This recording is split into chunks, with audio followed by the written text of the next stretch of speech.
And welcome back to another exciting episode of Rough Sketch to Final Draft. I am your host, Coach Adam, and we are embarking upon another journey as we keep growing in the self-discovery world of understanding ourselves, our lives, our families, and our loved ones. And we're going to keep diving into these things again and again. If you're new to this channel, if you're new to our content, we welcome you. Like and subscribe down below. And if you are part of this ever-growing family, we love you and we thank you for being a part of this as it continues to grow. And I am honored to have an amazing guest with us today, and I'm going to allow her to introduce herself to our amazing family. So if you will, please, Danielle. Oh, well, thank you so much. I'm honored that you would ask me to come on. And my husband and I, Steve, have been married going on 44 years in a couple of months. And we've got 3 adult children, and we just had our 6th grandchild. So that's kind of fun. She's 2 months old. And my husband and I pastor a church. We've been in full-time ministry pretty much our whole adult lives since we got married. And let's see. Oh, so 1 year ago, my son, who lives in Dallas, called me kind of out of the blue. And he said, "Mom, we need to start a podcast." And he said, "You have such great information." He goes, "It's time." And I've been teaching courses and seminars, over 20 years to men and women. But I said, "Well, I don't really know how to do that." And he lives in Dallas and I'm here in California. And he said, "Don't worry, I got it." He goes, and he told me exactly what it was going to look like. He said, "You're going to fly out here once a month. You get to see your grandchildren and we will record and we'll just see what happens." That was 1 year ago. And it's been such a fun time. I get to see my kids and we get to work together, and we're kind of blown away how quickly it grew, because I've always just been kind of in the little safe cocoon of the church world and talked and spoken churches and some businesses, but never really just put myself out there on the internet. So we didn't know what to expect. And it's been great. It's been very, very rapid growth. And we're all kind of blown away. We're like, everybody wants to know about relationships, right? Yeah. Right. Who doesn't? I don't think there's anyone out there in the world that doesn't have a relationship that they would love to work on better, and that they have a relationship even with themselves that they know they got to work on too. So perfect topic. Yes. Yeah. So and blessings to your amazing son. What is his wonderful name? Christian. Okay. Christian. Shout out to you for making this take forth in this journey for Danielle. She's amazing, and I'm sure that everyone who's in our family, I'm pretty sure I did kind of go through it. A lot of the community members already on the Coach Adam side and the Rough Sketch Final Draft are familiar with your work. So many people. Okay. It's amazing. I love it, most definitely. So I've been doing what I can to share your content sometimes whenever I get the chance, the moment in there. So I've been looking forward to this connection for a long time. Oh. Absolutely. So blessings. And thank you for letting me know a little bit about the backstory. And I think we'll kind of maybe segue from there into that is what really kind of was the inception for you to kind of get into the ministry of things as well. I think this is a question that many people would like to know. What got you into that years ago? Okay.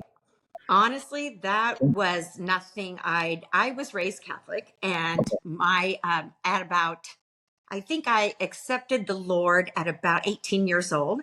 And I was introduced to Steve, who at the time it was just like an introduction, and he was a Christian and he was going to be a pastor. He was young, he's 20, 21 years old or something. But he knew exactly where he was headed, and he was called to ministry. Yeah. And then we met, and there was zero attraction for me toward him, to be honest. I just kind of looked at him and went, yeah, he's not my type, not even thinking anything about him. And then that was the initial meeting. And then we met again, probably a year later. And I had accepted the Lord, and a friend of mine said, "You need to talk to Steve Hage." And I said, "Yeah, I think I met him." And he said, "He can answer all your questions." And so he would come over, and my sister and I lived on our own in a little apartment. And he would come over, and he had so much wisdom at such a young age. I'd never talked to anybody like him. And I just looked at him as the spiritual leader, teacher. And he seemed so much older than me. Yeah, I was 18, he was 21, but he seemed so much older because he had so much knowledge, And so little by little, he really kind of became my Bible answer man. He just taught me everything that I know. And he sat me down one day and he said, "I just want you to know that I am going to be in full-time ministry. And if we get married, that means you're going to be in full-time ministry with me." And I was in college at the time. And I said, what even is that? I don't even know what that looks like, because I grew up in the Catholic Church. Priests don't have wives, and so I'm like, Right. so what does a pastor's wife do? Like, what's my role? Do I need to go to Bible college? What do I need to do? And he said, no. He said, just stick with me, and you'll have on the job training. You'll learn as you go. I got you. And I did. But it was a whole new world for me, and I did not know really what I was getting myself into, and I felt very insecure about it. And we were youth pastors first, and I mean, there's these kids that have been raised in church that are 12 and 13 and 14 that knew way more than I knew, and I felt intimidated. It was like, we're supposed to be the teachers and the leaders, and I think we went to our first youth camp, and my husband said, "Hey, take the teenage girls and go have a Bible study with them." And I was like, what? Right. I don't know how to lead them in a Bible study. He said, so much common sense. Just open the Bible. Yeah, you can do it. And he was just like, got this. I was mortified. You got this. Yeah. I just, got in a little group of girls, and we just started talking, and I literally learned the skin of my teeth. He threw you in the deep end, and he knew that he comes to you, that he believed in you, and he's like, he did. got it. I see. He saw it in you. He saw it in you. Yeah. Right. Yeah. The Lord was looking out for you out of the corner of his eye through this amazing man, Steve, and said, "No, I got you. We're going to make your wings dry today." Right. Yeah. We're going to get you out. Okay. Well, good.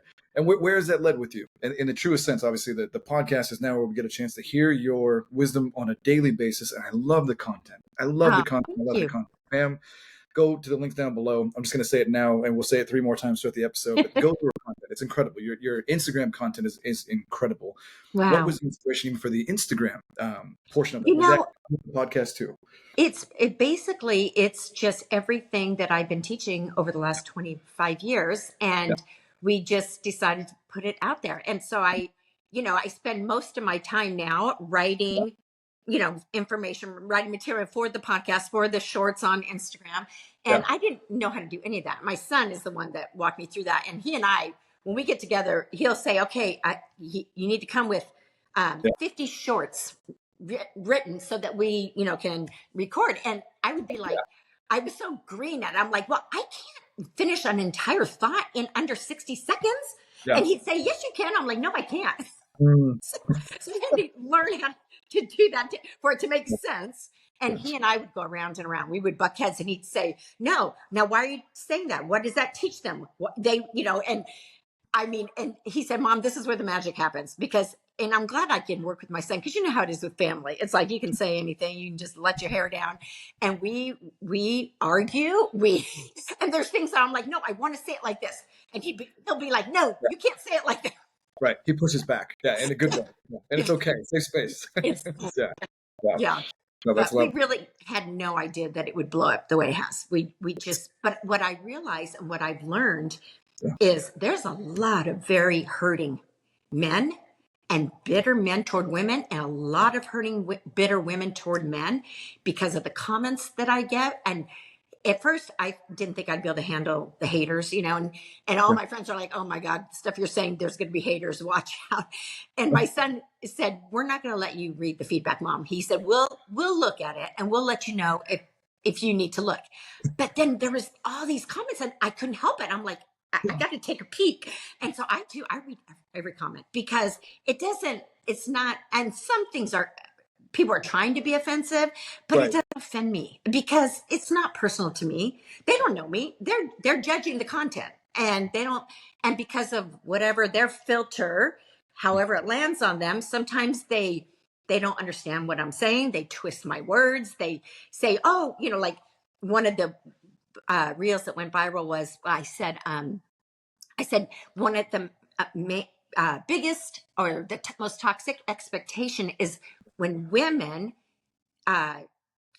expect men to relate to their feelings the way women relate to their own feelings. And oh my gosh, that hit over 12 million views, because there was so much interaction, and the men and women going back and forth, and not even toward me, but toward each other. Inward commenting. Infighting. Like arguing with each other. Like my son goes, man, I wish we could send him a Starbucks card or something. He goes, did you see those 45 comments of this one man and woman going back and forth?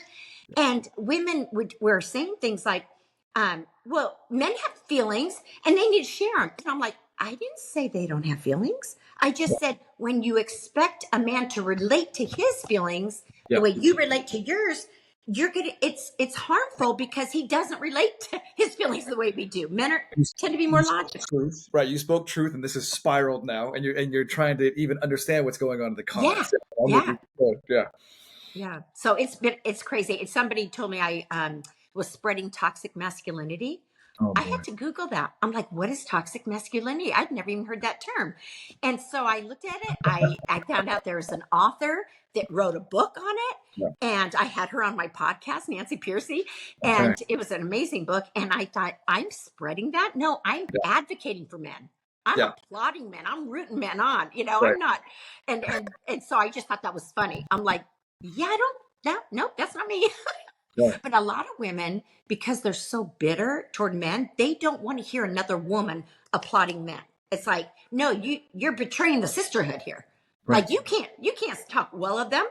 Right. We're in this together. You can't break ranks. We're in this moment, and it's and really safe space in that truest sense. We're all healing, right? There's no one in this room who I don't know who isn't healing, as we were mentioned just a moment ago. So everyone's in their own stage at whatever step that they are. They're in their growth journey.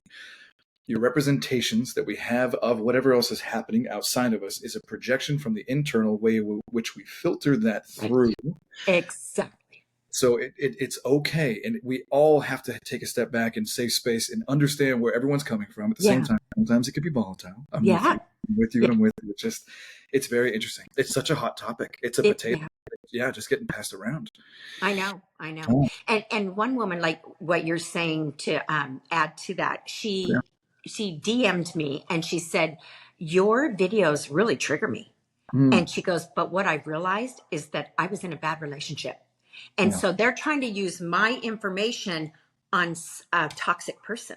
Right. And I said, I'm not talking about people with personality disorders, mental disorders, narcissists, sociopaths. I'm talking to your basic, normal, healthy person. Like we're all broken in some way. We all have our issues, right?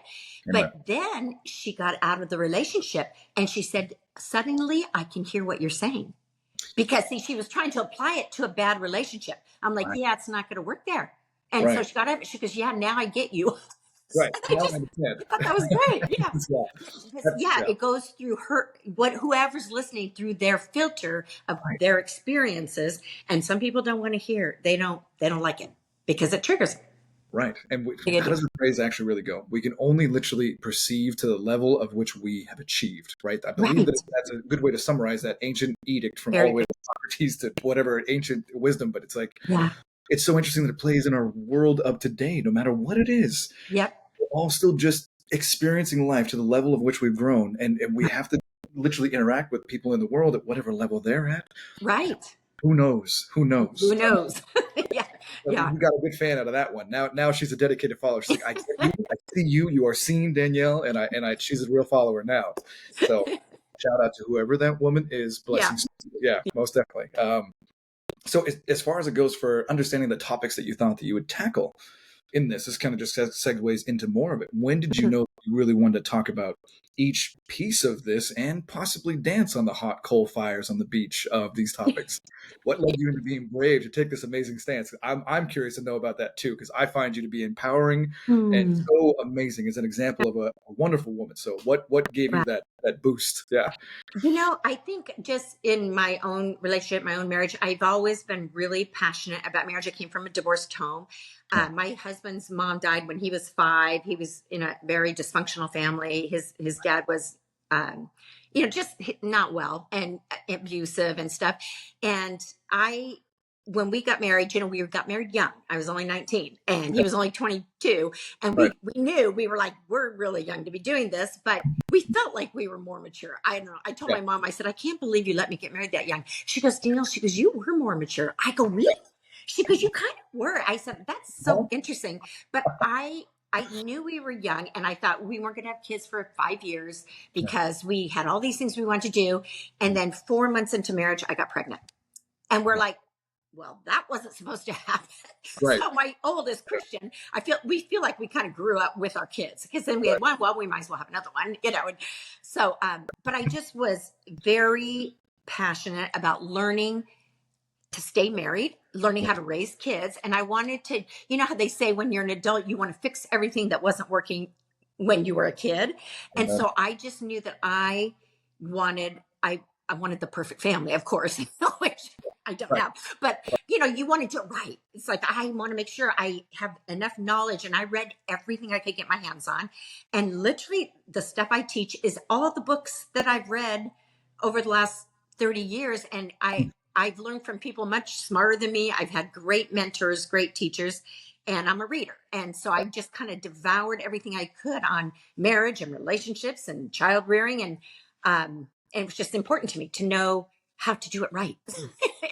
and not that we haven't had our problems. I mean, if anybody who's been married over 10 years has pretty much walked through everything, but we both are just very committed to, we're never going to get a divorce, but we both are happy people. And we're like, but we're not going to be in a marriage that sucks either.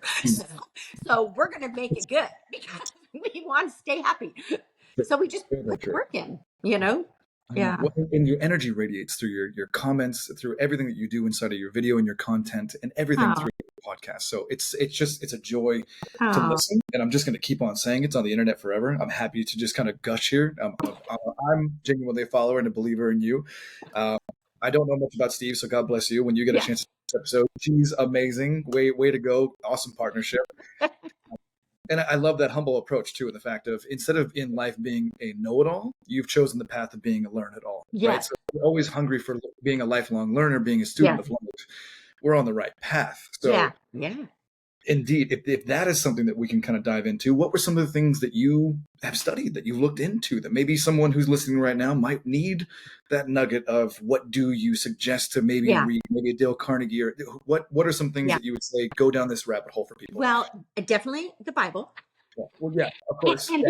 And honestly, like in high school and college, I was going toward that feminist movement because, my mom and dad got divorced. My mom was on her own raising 4 kids and had to go take a full-time job. And my dad, he was the kind of dad that would come see us every other weekend. He paid child support. He was a responsible man. But it was hard. It was hard on her. And she would always say, make sure you always have something to fall back on. Like you have to get your education. You have to get a degree. You got to have something to fall back on, because she didn't. And that tape played around and around. That's why I was like, I'm going to college. I won't get married till I'm late into my 20s. And then I accept the Lord, meet Steve. And I'm like, and he's like, we're going to get married. I'm like, no, we're not. No, we're not, because I'm way too young. I have too much to do. And he just kept persisting. And so I did, of course. But I think I was very like, no man. I'm not going to be dependent on a man. Right. And I need to be able to be self-supportive. But then I started learning about what the Bible says about, marriage, and realized that I really could trust him. I mean, I did marry a good man. As young as we were, he is a good man. And so I was able to trust him, and I respected him. And he was so confident in the path that he was taking. And that brought security to me.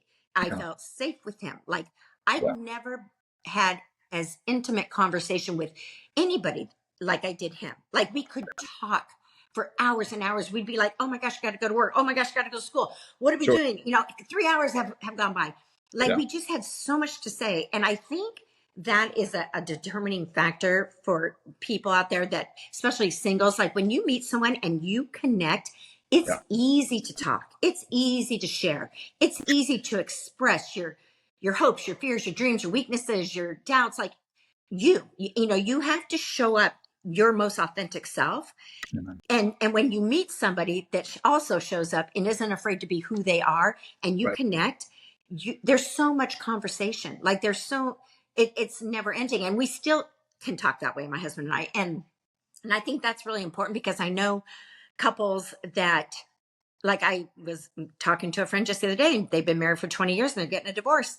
And she said, I never had that. We never could talk like that. We never had hours of, and it's like they didn't connect intimately, emotionally. And I think that's what's really important. And especially for women, because women need to feel heard and seen. And that's what makes them feel safe when they're with a man.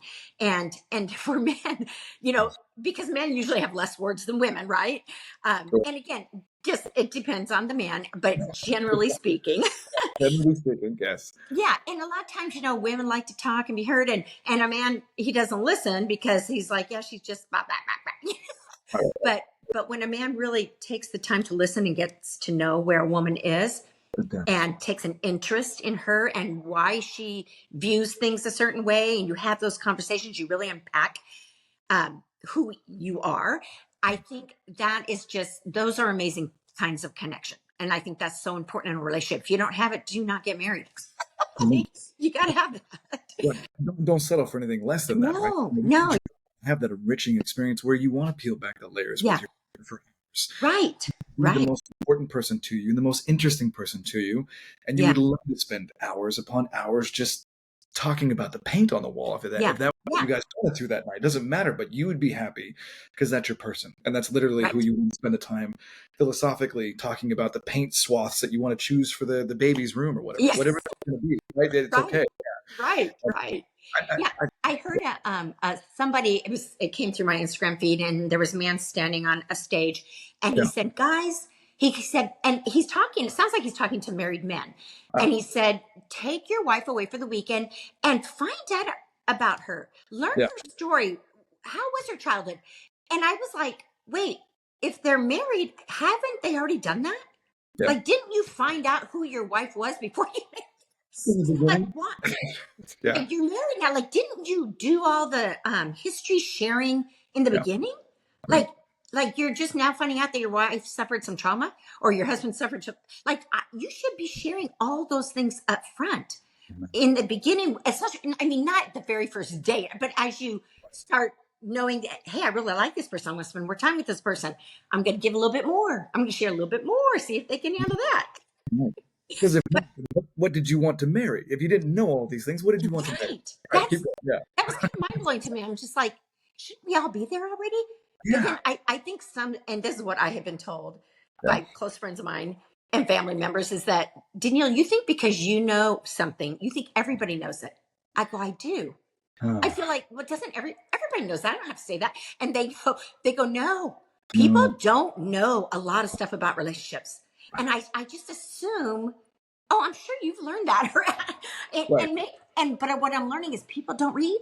They don't read. And you asked, like, what are some of the authors that I've read, and it's the Dr. John Gray, the Dr. Pat Allen, Brene Brown, Alison Armstrong. She may have written a book. Great teacher. Let's see, Dr. John Gottman. I mean, all the relationship people. I've read all their stuff. Dr. Laura Schlessinger, and that's who I've learned, and that's how I ran my household and my marriage, because I learned from them. This is what works. This is what doesn't work.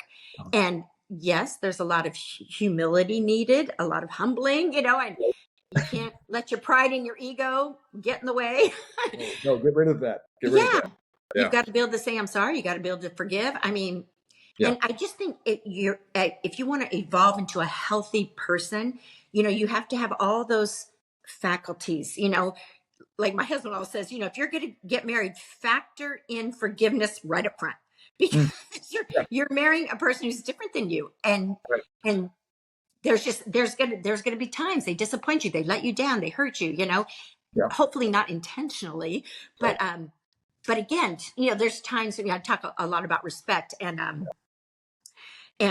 there's times where I'll say something to my husband and he will it just ticks him off. And he'll say, that was so disrespectful. And I'm like, it was? I didn't mean that. That's not what my heart was. But if it landed on you as disrespectful, I am so sorry. I'll get, I get to go again. Try something else. Mulligan. Let me have one more shot. Yeah. From the top. Here we go. Yeah. You're not trying to hurt or disrespect or invalidate. We're human, and we do it. We mess up. Right. We're all human. We're all fallible in that regard, and we're doing the best, hopefully. And if we knew better, again, we would do better. That's the whole thing. That's right. Give yourself grace. You hope when people know better. Because some people know better and don't do better. What we just got done saying, right? There is the other antithesis to that other side of the coin. Yes, that's right. Yes. It's so interesting, and Yeah. I love the fact also when we got into it about the fact of men and women and what they're talking about, so we can kind of bring that back into the conversation as we move forward. I think it's important, really, too, for your listeners as well, and for this family as well, is the fact of this is something that I talk about in my coaching sessions. So this is going to be something I'm going to give to everybody freely in that regard on this episode because I love you and it resonates with the content. There has to be a differential eventually here in the narrative that we have in our world sphere right now. And this is something I don't usually talk about very much openly, but I'm happy to always in a one-on-one. So here we are openly doing it, fam. In the fact that there has to become a line in the sand of what is a man and what are boys in men's bodies, what is a woman and what is a girl in a woman's body. Right. We can have a 60-year-old who acts still like a 16-year-old. These are clinical things that are even known as arrested development. So it's not even anything against the person, but the developmental side literally got to high school and then it went no further. So they literally are still flexing that same old routine, that old pattern, that old frame, that old projection, and they haven't changed. And, Frank, blessings to you, Frank, the imaginary Frank here, he's been the same guy ever since, right? He was the captain of the football team and he just never let that go. So he's been that guy forever. Right. He didn't mature though, right? So that's not a man. That's a very old boy. Yes. Still in his immaturity. And I wish that when we were saying these things and coupling and everything else like that as a coach and as all the wonderful wisdom that you pour forth, I wish that there was this chance that we could just simply say, that's not what a man is. That's a mature little boy. Right. That's how men are. That's not how men are. That's how a little boy is. And then when we're saying things about women, be loving and kind as well and say, that's someone who's hurt, who's needing to be healed. She has an internal teenager that needs a big hug. And we need to not hold that to that standard of womanhood yet. There's this level here. Yeah.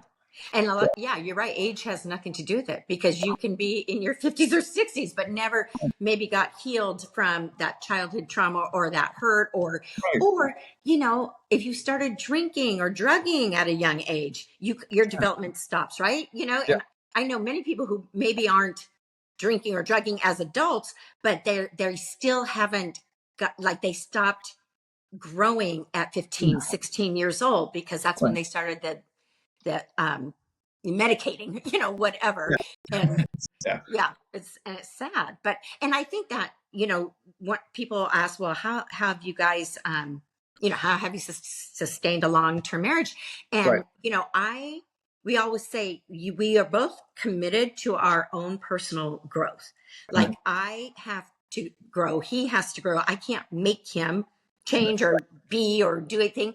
But we knew that from the beginning, that we always want to be our best version of ourselves and whatever we have to do to be that, I mean, just even when it comes to the physical, my husband came from an obese family. And I said, just so you know, and I was a fitness instructor, personal trainer early on.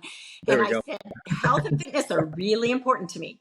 And getting sick and obese is a non-negotiable. Because he was an athlete. Me too. I'm like, okay, we're always going to take care of ourselves. Like we're going to be healthy. Right. Okay. Sign here. Press hard. Exactly. I love that. But you can't make somebody want to be healthy, right? You can't make someone grow. They've got to want that. And that's why too, I think that when you're first meeting and getting to know each other, you got to find out, are they interested in evolving and changing and growing? Because the only way change is going to happen is if you see the need for change and you want to change. You know what I mean? Like I can't make you change. You've got to see the need and then have to want to and create new habits or, whatever it is. Amen. And encourage each other, right? There's inspiration and then there's motivation. And if you inspire, I want the community to understand this. When you inspire someone, it's leading by example. It's not just there and saying motivational things. That's just motivation. That's pure motivation. Inspiring is literally being the person who gets up at 4:00 in the morning and is already going to the gym and doing the coffee and the whole entire thing. And by the time they're waking up at 7 a.m., you've been to the gym for an hour and a half. You made breakfast and coffee is ready. That's inspiration. That's your partner on it. That's right. Now it's your turn tomorrow because that was Monday. Now Tuesday. So there's a big difference there. So you got to show up for your person. You got to show up for your partner. Absolutely. Yes. Yeah. So what are some of the things that you guys like to do in that regard in your wonderful relationship that have been things just like that you found over the years that were things that kept you inspired with one another? Do you guys travel? Do you guys have a certain place you guys like to go to? We have traveled, not everywhere, but I probably have been in 22 different countries. Nice. My husband, I probably have more traveled than my husband because he doesn't really, he travels domestically Okay. like twice a month at least. Okay. So he doesn't want to get on another plane when he's not Yeah. working. He just wants to be home. But Yeah. over the years, we always snow skied together when we were dating, and then I always said one of my fairy tale dreams is to have all our kids skiing with us and doing family vacations like this, and we did all of that. We bike together. We both have tour bikes, and we ride a lot, especially during the pandemic. We rode every single day to keep our sanity when all the gyms were closed down, right? Yes. Yeah. Over the years, we've worked out together. You know, I'm trying to think what other recreational things we've done. Probably mostly biking, and now we go to separate gyms. Oh, I've started playing pickleball, but he is not into it. Okay. Yep, that's a new craze. I know people are picking up on it. I've only done it once or twice. I am not Really. Yeah. Racquetball, I've given it a shot. Tennis, I used to try a long time ago. So pickleball kind of brings back traumatic to me. So I'm like, okay, I'll figure this out. I'll stick with the beanbag toss thing. I'm okay with that right now. Yeah.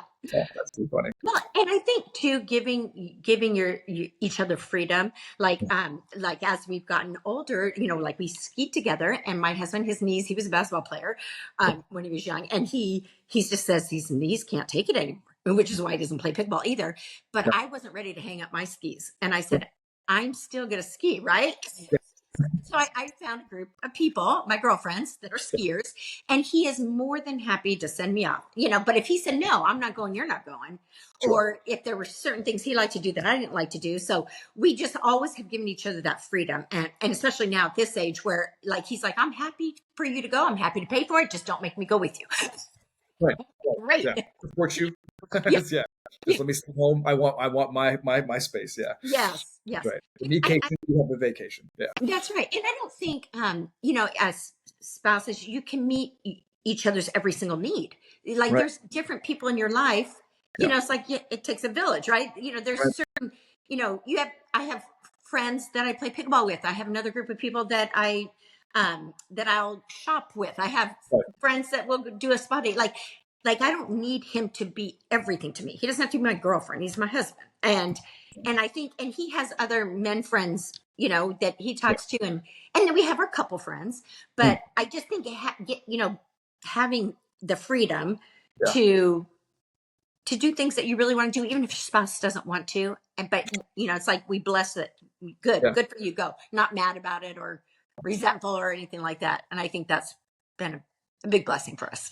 I love it. I'm gonna take this to a spot right now because I'm loving this, and I want to ask you because of this. I'm loving everything. I think the wisdom that is pouring forth is just absolutely just paramount. When is Danielle going to write her own book and get this information out there and become the relationship coach that you are so deserving of being? I want to know. The people need to know. My son and I have talked about it.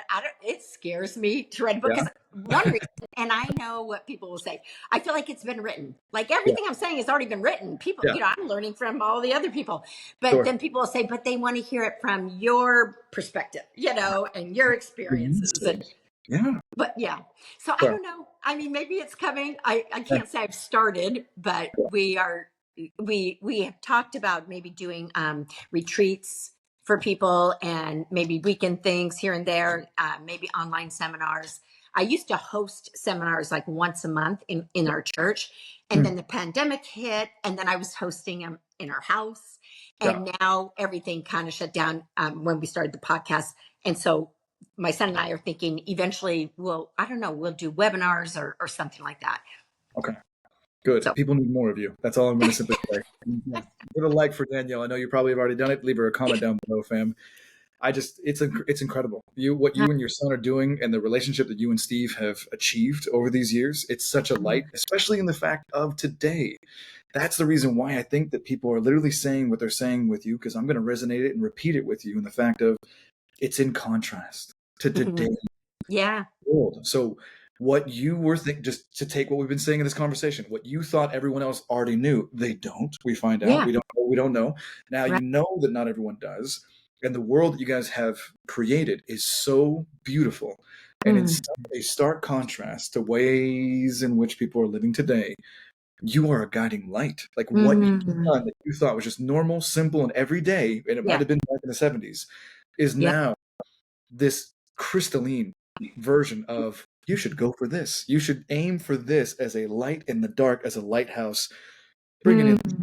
So just keep doing what you're doing. There's no Thank stopping. you. Thank Yeah. you. Yeah, I get a lot of people saying, "Oh, she's straight out of the 1950s." Well, number one, I wasn't born in the 1950s, but Yeah. one thing I think is that, in today's world, like, people are really hard on men, really hard, especially the feminists.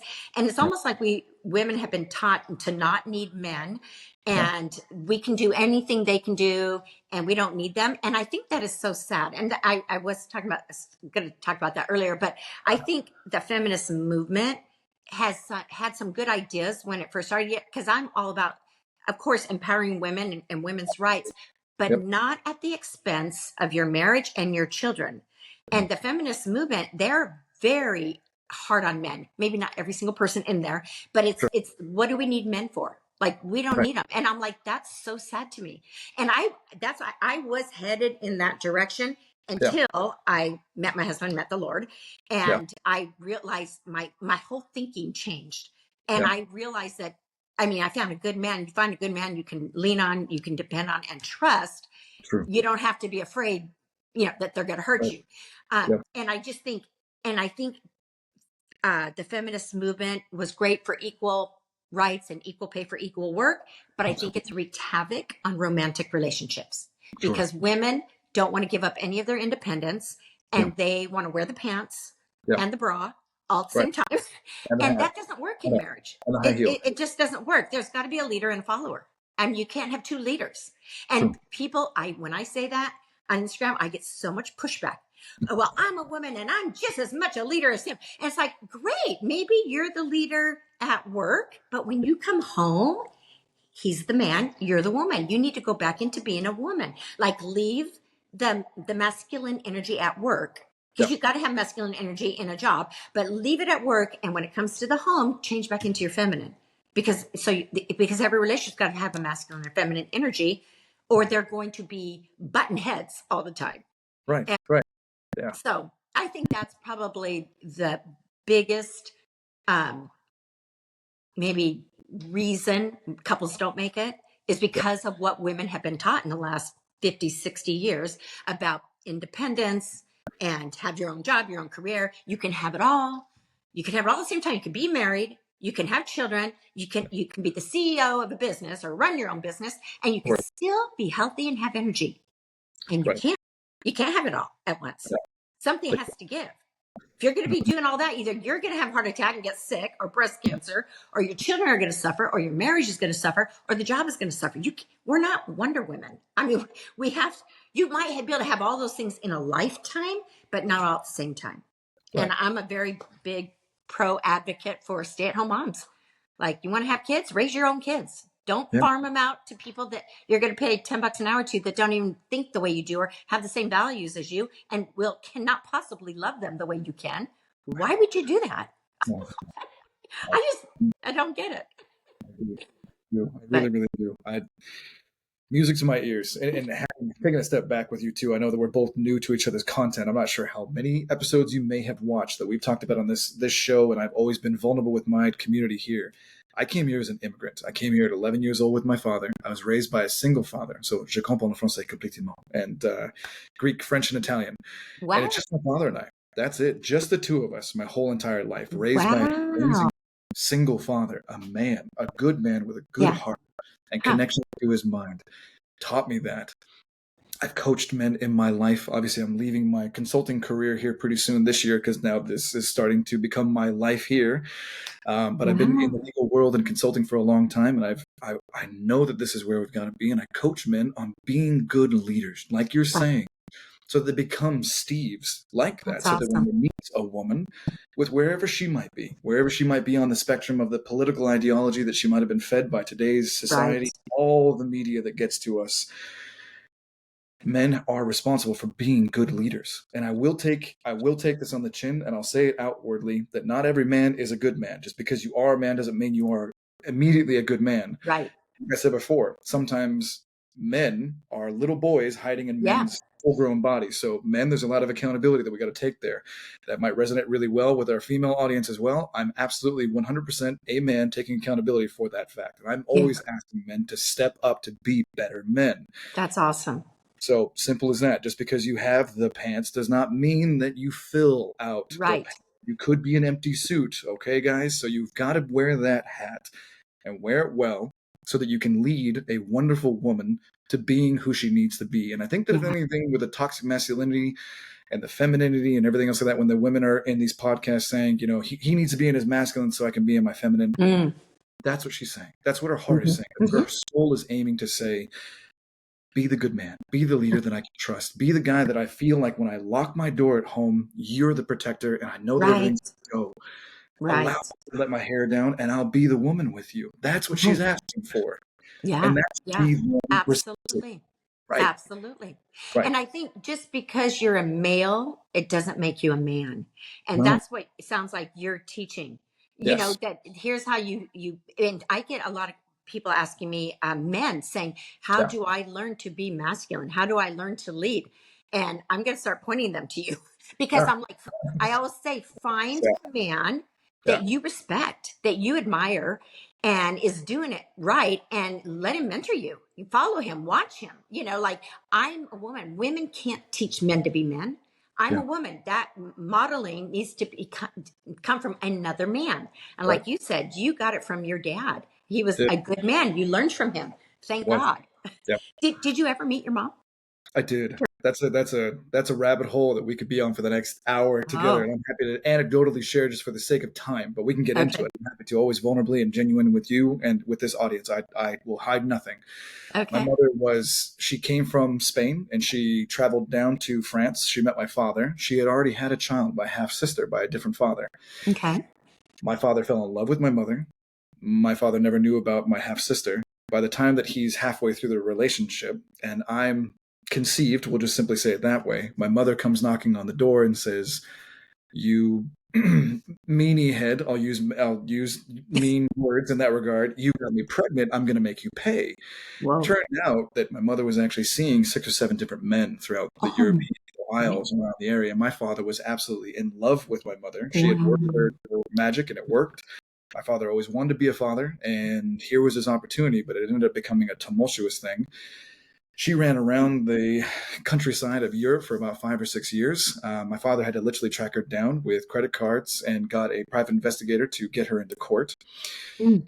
You then have the whole entire thing take place. This is back in the 80s, by the way. This was very hard to have done by then. My dad has been paying child support the entire time, never really getting visitations. It was found out also that my father one time had bought like $800 worth of toys and clothes and things like that for me during that time. Even in the court records, it was shown that she literally had taken those things to the store and got all the money back because she had the receipt. Oh She used it for my herself. So I was used completely as money and as fuel fodder that way. God. My father fought for 2 years. So by the time I got brought into court, I was 6, and by the time I was out, I was 9. Fought for Wow. 2 years, tooth and nail. Went through a billion different kind of things, ups and downs. My father didn't have much money back then, but he said every dime that he had, he was grateful to be able to put it towards the case. Finally won, and then the next big thing that happened was after we got out, my grandmother and grandfather, his mom and dad, were very traditional. And they looked at us like I was the son of Satan and that I was born of evil. And they said, "Leave that kid behind." And my father said, "He's my son. He's innocent." Right. So he said, "I'm taking my son." And we left and came all the way over to the United States. Oh my gosh. And that was it. And we started off with no money. We were sleeping in, the back of a Toyota truck at the time. We were living in Sacramento, California, and Dad was getting his citizenship. And this was back again in the 80s when you could put $3,000 down on a house. He was working as a handyman. And we ended up going into different little spots where, we could have a house where I was up at 4 o'clock in the morning. I was doing the carpentry, the drywall, the plumbing, and everything else like that. I was very, very young. I was 11 years old at that particular time of my life, and then it was off to school. Then after school, it was sports, and then it was right back home to fixing up the house because it was going to be used as a rental. Mhm. Then we would move a renter in, and Dad and I would move back into the truck. Wow. We Oh did my gosh. for a long, long time. So I'm handyman Unbelievable. extraordinaire at the same, like either a blessing or a curse. It was put upon me as a young man, but at the same time, my father and I have been bonded Yeah. since day one. And we always figured it out. We were there for each other. It, I think, helped shape me into what I'm doing nowadays, is being there for people. And Yeah. it's interesting because I was there as his dad, as his go-to, as his confidant. It was Yeah. just the two of us for a long time. So all of what we go through in this life shapes us into who we become. But Is he still living? he is. He absolutely Yeah. is. Oh 100%. man. I live in Monterey, California, and I go back to where he lives regularly throughout the course of the week to be able to be there with him. So Yeah. we have coffee and meet for lunch about 3 times a week. So he's my What best an incredible man. Because most men would not through all that to get their kid. I friend. mean, that is really amazing. What a good man. Wow. Yep. Wow. You are Yep. lucky. Very blessed. Yep. Sorry. No, no, no. That's perfect. That's perfect. There you go. That's I'm the angel bells ring. it's not even Yeah, supposed to be ringing. I thought I had my yeah. ringer off. Dad heard you saying it, so he's giving you a phone call already. Yeah, yeah. That's a little bit about my world. So I'm very much an advocate for the fact that men need to step up and can be more. Yeah. Growing up in those situations, I just always kind of took it as this is what men do. This is how men Right. are. You are reliable. You are 100% these things. And here's the biggest takeaway: you don't need credit for it. That's the biggest thing. Like, as a guy, like when you do get it done and you twist the wrench and you fix the pipes and you did do the air conditioner, it's nice to get rewarded, Yeah. but you don't need it.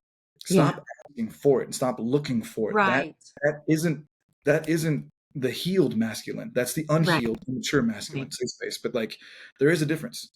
Read some Stoicism, get into Marcus Aurelius, find Socrates, find Aristotle, learn from these things and understand that being a man is about doing what's necessary because it's necessary. You do Right. the right thing because it's the right thing. That's it. You don't ask Right. for anything on top of it. If someone gave you a cookie and said you're great for it, maybe even deny it. Like, thank you, I don't need the cookie. Like, just do the right thing. And I Yeah. wish that wasn't the way in which it was in our society, because it seems like when men want to be men, they want the reward, which is a weird thing that's Yeah. taking place. That is now not healed masculine Yeah. energy.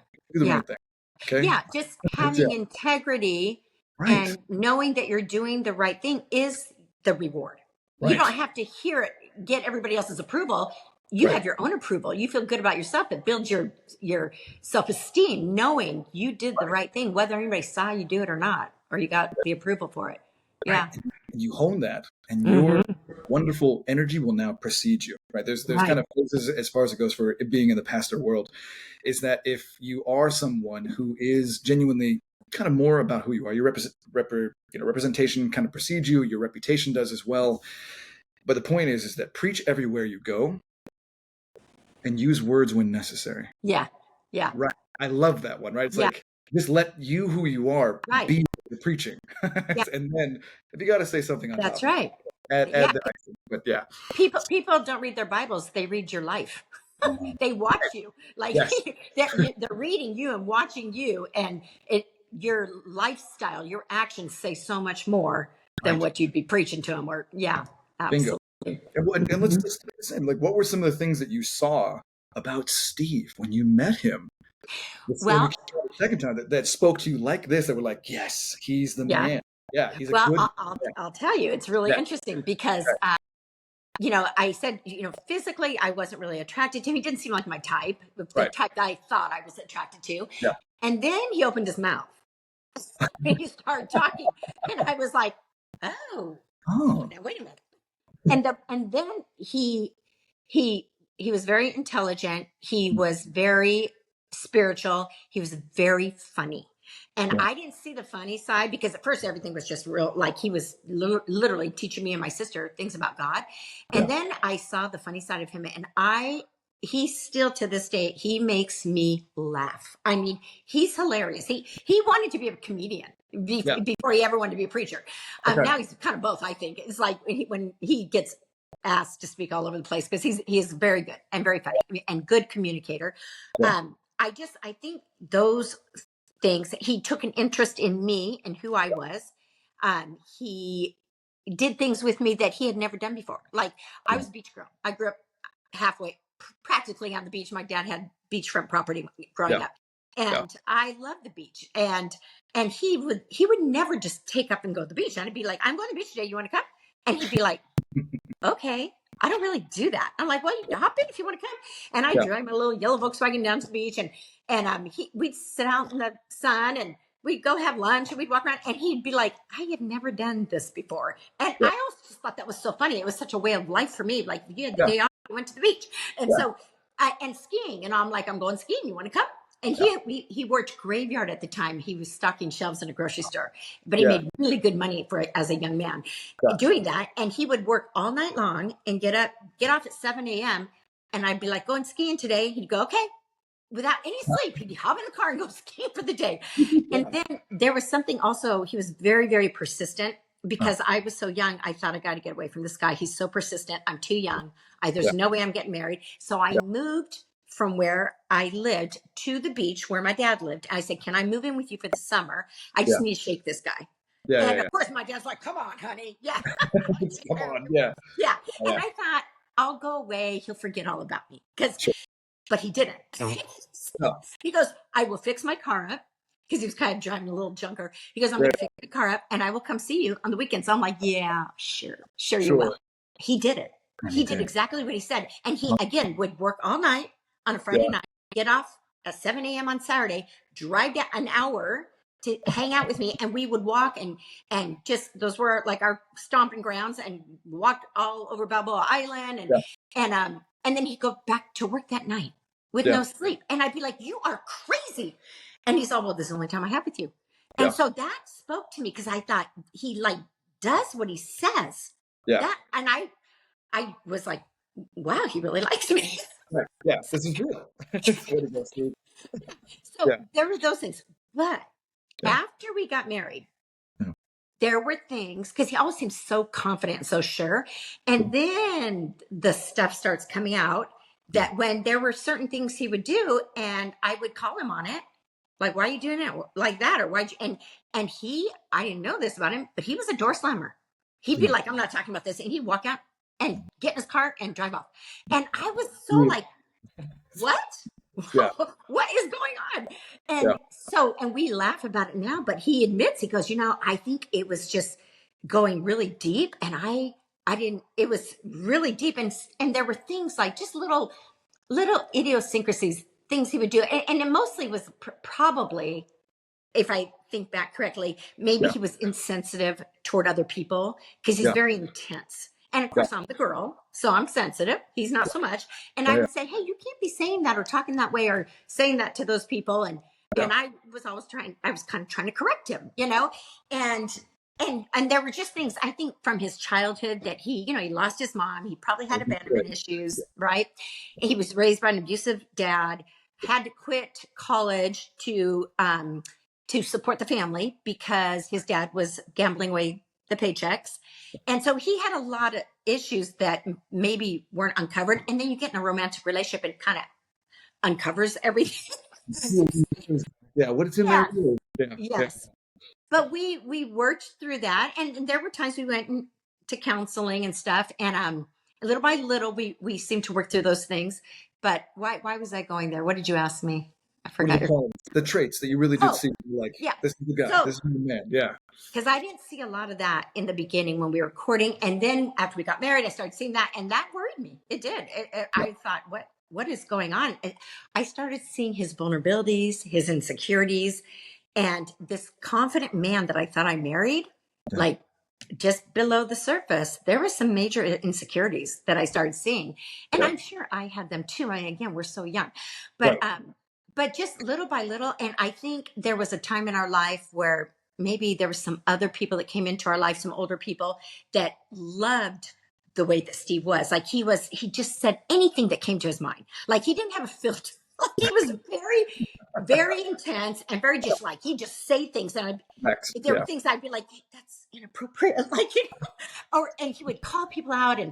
but there was a part of that was a really good thing, you know, because he was so authentic, so honest. Right. And there was this older couple that he really looked up to, and they came into our lives and they thought, this guy is awesome. He needs to come work for us. And I started seeing him the way that they were seeing him. And the stuff that I thought needed to change, they were like going, no, this is the kind of man that needs to be on stage and be talking to people. And he was just very bold, very, very bold.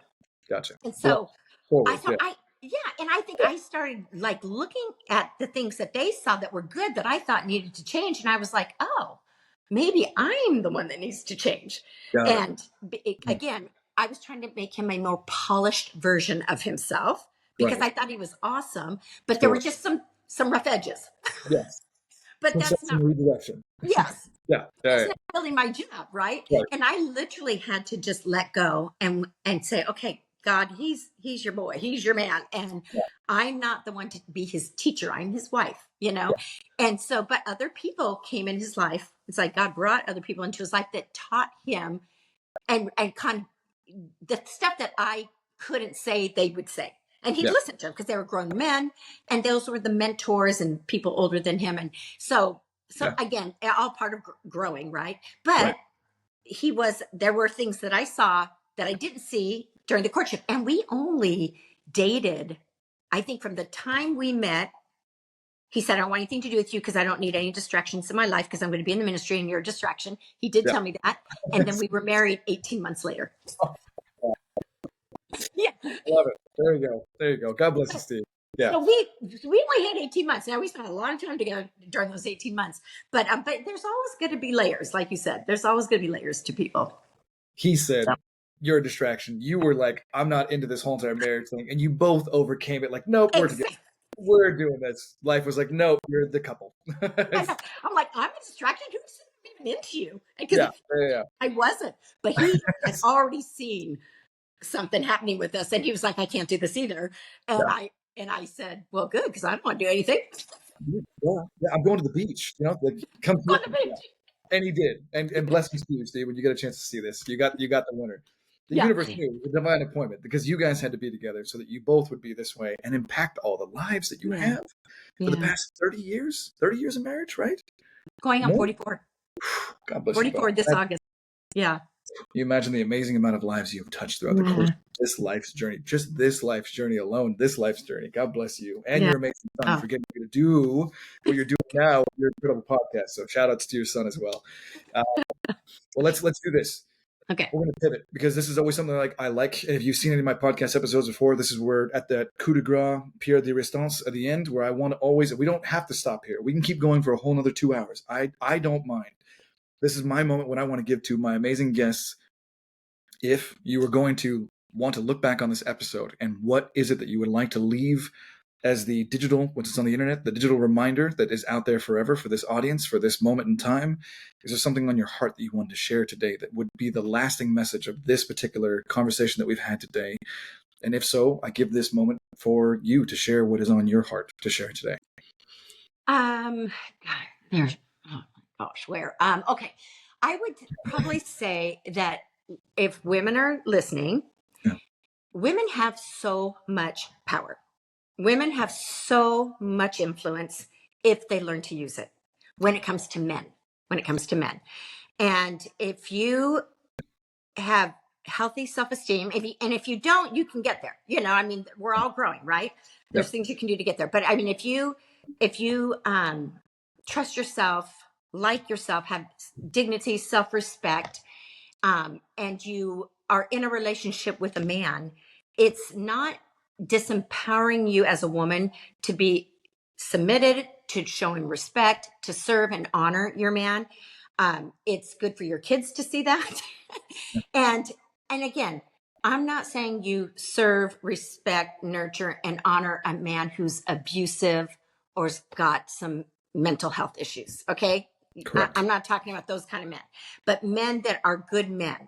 And I just think for women, like if you know how to use your influence, you can have a man eating out of the palm of your hand. He'll want to give you the world. He'll want to do anything, everything for you. He wants to be your protector, provider. He is a natural problem solver. You just have to let him. Like, that's being in the feminine, being the responder, letting him be the initiator.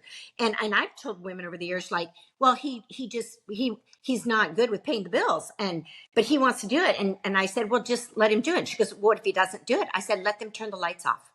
Yeah. And one woman said, oh my God, I did it. I put the bills in front of him, and they stayed there. They just stayed there. And she goes, and they turned our electricity off. And that got that man's attention. And he went, oh my gosh. I said, he was not mature enough to be that man enough to take responsibility, that you said you wanted to be the bill payer and the provider. But she actually went to that extent. And she said it completely changed everything, because she just wouldn't do it. Because so many women say, well, if he doesn't step up, I have to step up. And I think, do you have to step up? I mean, maybe if it comes down to, there's no food to eat or something. But I mean, sometimes just taking that step back and saying, I trust you. You're the man. I know you got this. You're the leader. I'm following you. Sometimes just encouraging the man and inspiring him that way, that I know that you've got this. That's why I married you, and taking that step back, because women also say, well, if he's not going to be masculine, I can be feminine. No, when you are at your most feminine, he is compelled to be in his masculine. So it's not just, you got to do your part as the woman. And I feel like that's what I have with my husband. I feel like, yes, we have to be smart, but you know how they say, like, he's the head, but I'm the neck that turns the head. And you just got to know your roles. You got to know your roles and be confident in the role that you're given in your household, in your marriage, in your place. Able to be a true partnership, to lean on one another for each other's strengths, and to maybe do the right thing about picking up each other's weaknesses and making space for those weaknesses to become strengths as well. The normal thing. Yeah. I do. Well, I think honestly, we could probably chase that for hours and hours. So I think this is probably a good spot to leave this, and I will wrap it up with a beautiful bow, because that's perfect. Awesome. Perfect. It summarizes all of this, and I just want to say a genuine thank you again. I know that it's a little bit on the fan side, but at the same time, it's genuine. I think the world of you. So, and I'm happy to share. So kind. Can I ask you a quick question? Absolutely. Are you in a relationship? I am not. Not.